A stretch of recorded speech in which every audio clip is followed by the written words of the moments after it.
Mysticism does not come from the East, it comes from within. Before you attempt anything that is considered as a mystical process, it's very important to stabilize the five fundamental elements within us. These are known as Panchabhutas or Mahatattvas in the yogic science. This body, this very earth, the universe and the cosmos, all are just a play of five elements. This body's composition is such that 72% of this body is water, approximately 12% is earth, 6% is air, 4% is fire, and the rest is space or akash. How these five elements behave within you will determine just about everything. Bhuta means element.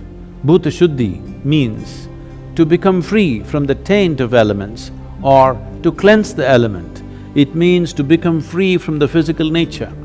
Right now, the physiological and the psychological processes are having a complete grip over most human beings. What we call as our physiology is something that we accumulated. What we call as our psychological process, the whole content for this is also accumulated in the form of impressions. Between these two, who you are or existentially what is the nature of your being is completely missed. If one wants to access dimensions which are not yet in your experience, dimensions which are considered mystical, first thing that we need to do is to start cleansing the five elements so that in the purity of the elements, you distinctly know the difference between what is physical, what is psychological and what is existential.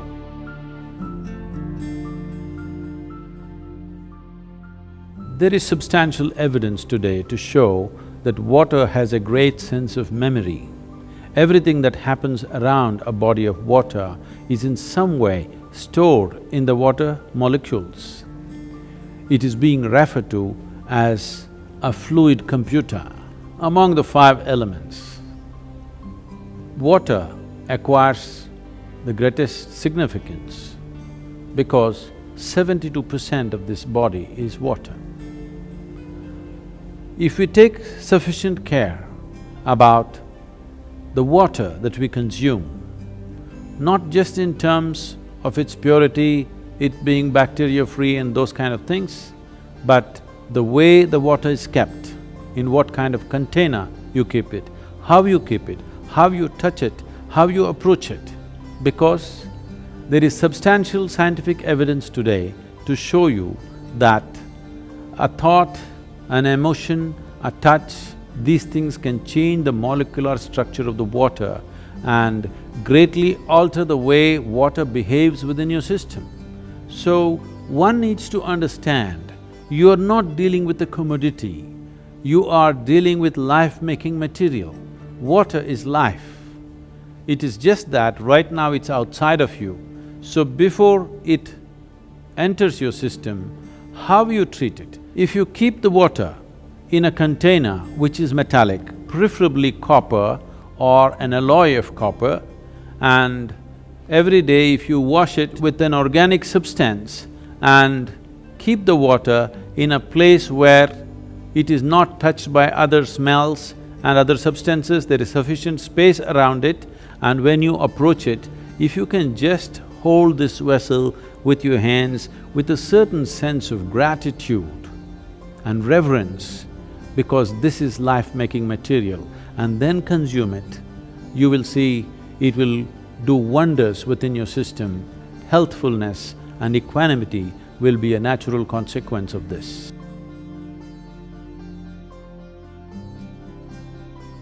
The soil that you walk upon has a certain sense of intelligence and memory. So even if you happen to live in a concrete jungle, it is important to keep in touch with the earth upon which you live. Create ways for yourself to somehow remain in touch with the soil or the earth upon which you live, that part of the earth. With your bare hands and bare feet, see particularly the palms and the soles, if they come in touch with the earth on a daily basis, at least for a few minutes, a certain harmonizing of the physiological process will happen just being in contact with the earth.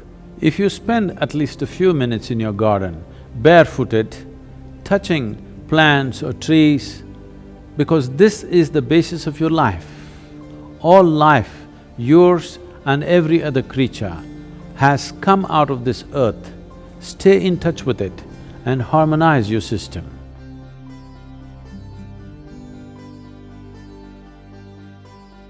Though air represents only 6% of your body's elemental constitution, it is the most dynamic part of the element in terms of the transaction that happens on a minute-to-minute basis. What kind of air you breathe is definitely important and that's well known, but how you breathe and how consciously you breathe is equally important.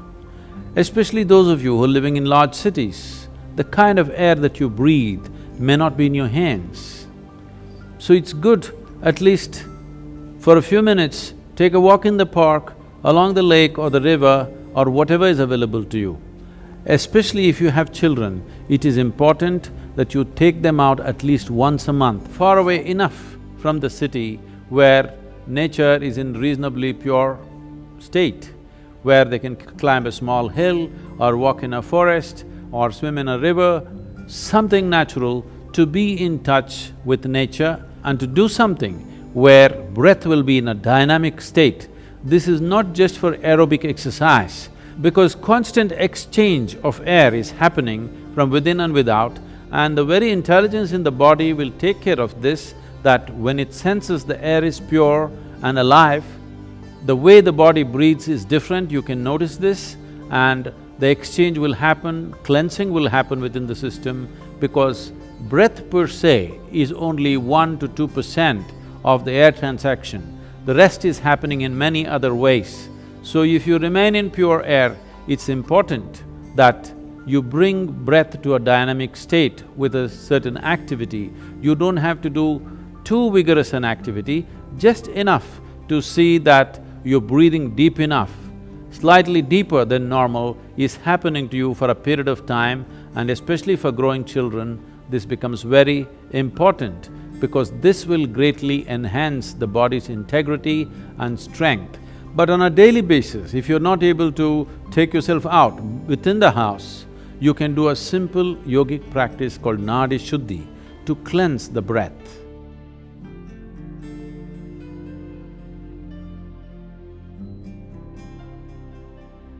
Fire accounts for 4% of your elemental makeup. What kind of fire burns within you? Is it the fire of greed, hatred, resentment, anger, lust, love, compassion? If you take care of that, once again, your physical and mental well-being is well taken care of. You become an equanimous and exuberant being. A simple process you can do to cleanse the fire within you is get some sunlight every day. Fortunately, you cannot contaminate the sunlight. Though we have contaminated every other element, sunlight has remained pure, make best use of that.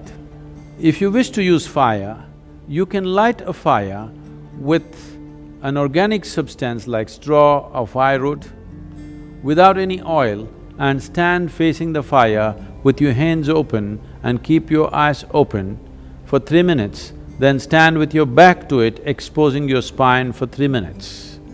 This will cleanse your aura and bring about a new sense of resurgence in the system. This is to rekindle and reconnect the fire within with the fires outside. This is the basis of all fire-based rituals in the East. If having a fire is not very practical for you, at least a lamp with vegetable oils or ghee, you light a lamp and be around this lamp, first face the lamp and sit, and then turn around and sit, so that the fire element within you gets rekindled.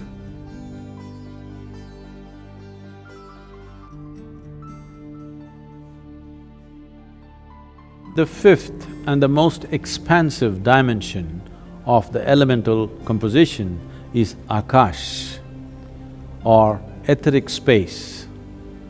This has a certain intelligence. How this Akashic intelligence behaves within you determines the nature of your life. The nature, quality and the power of your life essentially is determined by how much access can you find into the Akashic intelligence. As I said, this is an expansive part of the elemental composition. That means there is no limit. There is only that much water, there is only that much air, that much earth and that much fire. But the Akashic dimension is a limitless possibility. If you find access in a limitless manner, both your perception and intelligence can grow.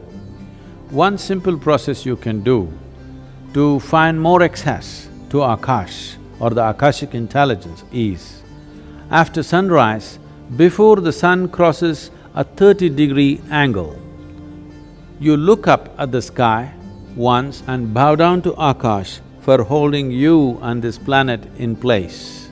After the sun crosses 30 degrees, sometime during the day, any time, look up and bow down again. After the sunset, within the 40 minutes after sunset, look up at the sky and once again bow down. You are not bowing to any imaginary gods up there, just to the etheric space around us, which is holding everything that we are in place. If you get the Akash to cooperate with your life energies, life will happen in magical ways. An intelligence that you have never thought possible will become yours. For a human being to have an element of grace in their lives, Shambhavi Mudra is a process that is like opening a window so that one becomes receptive to grace.